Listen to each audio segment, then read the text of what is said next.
See, we've talked a lot How you doing? throughout the years. Good. How's your day? Good.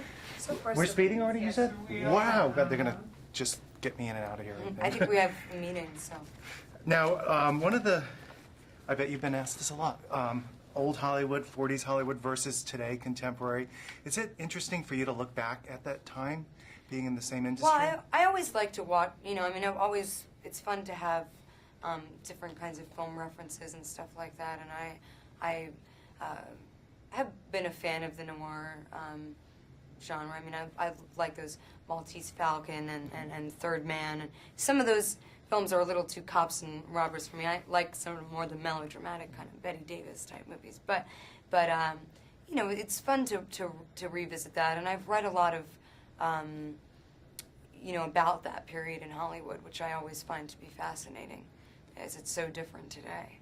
Your character looked like a movie star from the 40s, even though she doesn't play one.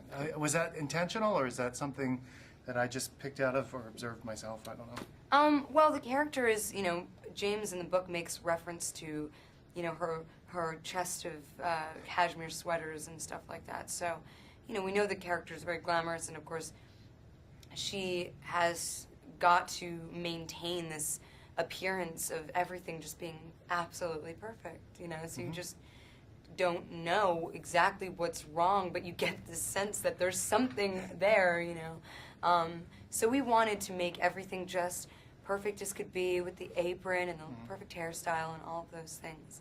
It was fun.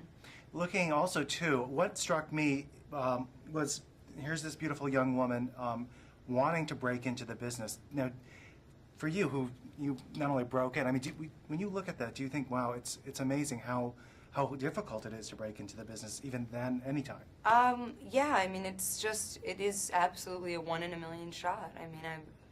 I feel constantly unbelievably lucky at how successful and how much opportunity that I have. I have tons of friends who are incredibly talented, and I watch them struggle all the time with film and music. They're both very, very difficult to break into. A lot of directors like working with you, obviously, because you've worked with some of the greatest. When this role came your way, how did it come about? Had Brian De Palma been attached? Did you know, or were you early on? Well, I had known that Brian was casting a film with 2 female leads, or 2 female roles, and I always have wanted to work with Brian. I've admired him for so long, so I read the script, and I was very attracted to the character of Kay, just kind of her will to survive, and the dynamic between her and both Aaron and Josh's character I thought would be interesting. So I met with him and tried to convince him that I could play this character that in the book, I'm completely physically wrong for this character.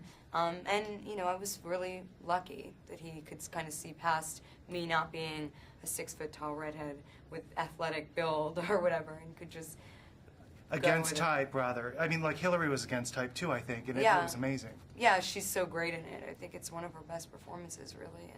And, it was a real, it was a really wonderful collaborative film, and just to be able to work with Brian, who's, an auteur. You can look at a film and say, hey, that's kind of like a Brian De Palma film, to be able to really work on a film with him and see how he works and see how passionate he is about what he does. It's inspiring, it really is. Well, it was nice talking to you again. You too. Thank you. Congratulations. Thank you.